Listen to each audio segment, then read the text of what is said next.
Assalamualaikum, kembali lagi bersama saya di channel Diaramaku, channel yang membahas seputar skripsi, tips-tips bagaimana mengerjakan skripsi. Kita akan membahas tinjauan pustaka di skripsi, apa yang harus diperhatikan dan bagaimana contoh bentuk dan isinya.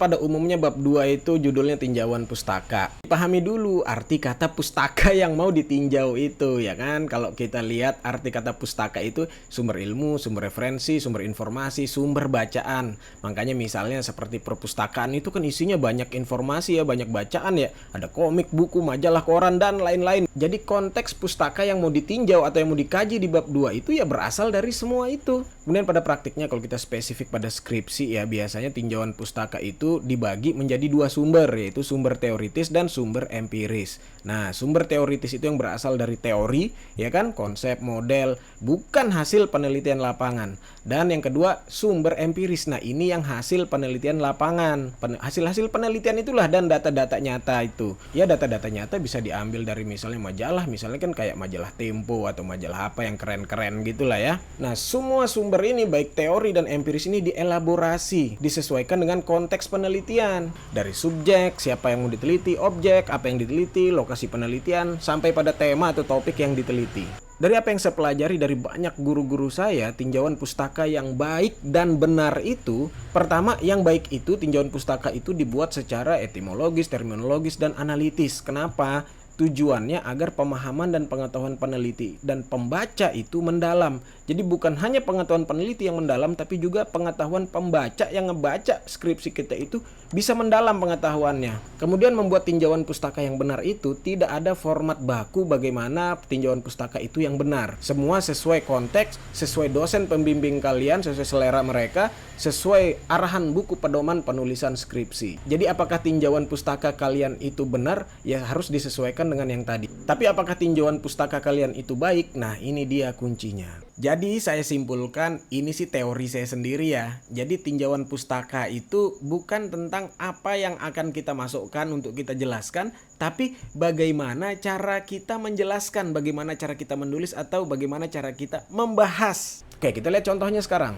Kita mau buat tinjauan pustaka tentang manajemen sumber daya manusia. Nah, tinjauan pustaka yang baik itu seperti ini. Kita misalnya mulai dari manajemen dulu. Karena kita mau bahas manajemen sumber daya manusia, maka kita mulai dari istilah manajemen dulu. Kita jelaskan secara etimologis. Manajemen itu misalnya berasal dari kata manage yang berarti mengelola, manajemen yang berarti proses pengelolaannya gitu. Nah, contohnya misalnya atau konsep lainnya, contohnya misalnya kita mau bahas tentang etnografi, maka secara etimologis ya kan, etnografi itu berasal dari kata ethnos bahasa Yunani dan graphi atau graphen yang berarti bla bla bla bla bla. Nah gitu ya intinya ya. Oke, kita lanjut ke contoh tentang manajemen sumber daya manusia tadi. Yang pertama kita bahas manajemen tadi secara etimologis udah, baru kita jelaskan pendapat-pendapat dari para ahli. Misal kita mau jelaskan dulu dari KBBI kita, manajemen berarti apa. Terus menurut Peter Drucker apalah bacaannya, manajemen itu apa. Terus menurut Henry Fayol, manajemen itu apa, ya kan, dari pendapat dari para ahli. Baru setelah itu kita buat persamaan pendapat. Misalnya kalau ini kan dari 2 ahli dan 1 KBBI. Misalnya kalian memaparkan 5 ahli atau 3 ahli atau 4 ahli, terserah. Buat persamaan pendapat mereka itu apa. Ada benang merah. Apa sih intinya, apa sih kesamaannya. Setelah itu baru dibuat apa perbedaannya, perbedaan fokusnya dari ahli-ahli di atas. Misal contoh di sini, Drucker memfokuskan dari definisinya ini, Drucker memfokuskan bahwa manajemen dilaksanakan melalui orang, sekelompok orang, sedangkan Fayol lebih kepada ruang lingkup prosesnya dalam mencapai tujuan. Penjelasan KBBI menyertakan adanya pimpinan yang bertanggung jawab pada pelaksanaannya. Kenapa perbedaan pendapat ahli ini penting untuk dipaparkan? Tujuan pertamanya supaya pemahaman penulis dan pembaca itu mendalam. Selain itu supaya kita sebagai peneliti ini terbiasa menghormati dan menghargai perbedaan-perbedaan pendapat dari orang lain, bahwa di satu topik yang sama itu bisa berbeda pendapat dari orang-orang di berbagai bidang, supaya jangan kita itu padahal baru tahu dari satu sumber, baru tahu dari satu bidang ilmu, baru tahu dari satu informasi, udah merasa paling benar, semua disalahin. Kalau ada orang lain yang berbeda pendapat itu langsung disalahin. Nah, supaya kita jangan seperti itu. Nah, dari penjelasan-penjelasan konsep definisi di atas, kita buat persamaan dan perbedaan fokusnya atau perbedaan pendapatnya, baru kita sintesis sendiri atau pemahaman kita sendiri dari pendapat-pendapat di atas. Beginilah dia. Nah, barulah ditambahkan konsep-konsep lainnya. Kemudian dari manajemen itu kita lanjut ke konsep dari sumber daya manusia. Sama sebenarnya, contohnya seperti ini.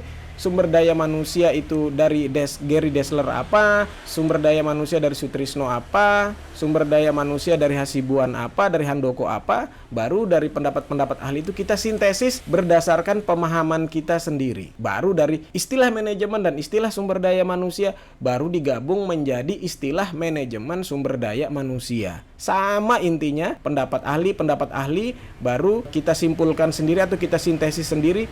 Pada bagian akhir barulah kita hubungkan dengan penelitian kita. Misalnya di sini dalam konteks penelitian ini, peneliti menitikberatkan pada proses kegiatan organisasi, dalam hal ini PT MBG Sejahtera dalam membentuk loyalitas karyawan melalui tata kelola HERO, Hope, Efikasi, Reliance, Optimisme.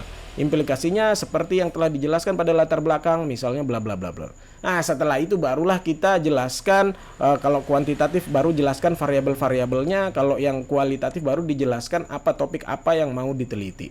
Ya, misalnya seperti ini, loyalitas karyawan dulu, baru konsep HERO. Lalu penelitian-penelitian terdahulu, misalnya kalau yang kuantitatif bisa dibuat hubungan antar variabel atau dasar penentuan hipotesis. Yang kualitatif ya penelitian-penelitian terdahulu gitu ya.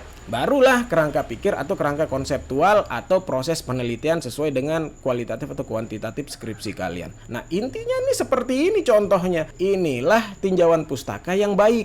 Tapi bagaimana dengan tinjauan pustaka yang benar? Seperti yang saya bilang tadi, tidak ada format baku. Yang benar itu sesuai dengan arahan dosen pembimbing dan sesuai arahan buku pedoman penulisan skripsi di kampus kalian. Contoh tadi bisa dijadikan template, silakan disesuaikan dengan apa yang mau diteliti di skripsi kalian. Semoga bermanfaat ya.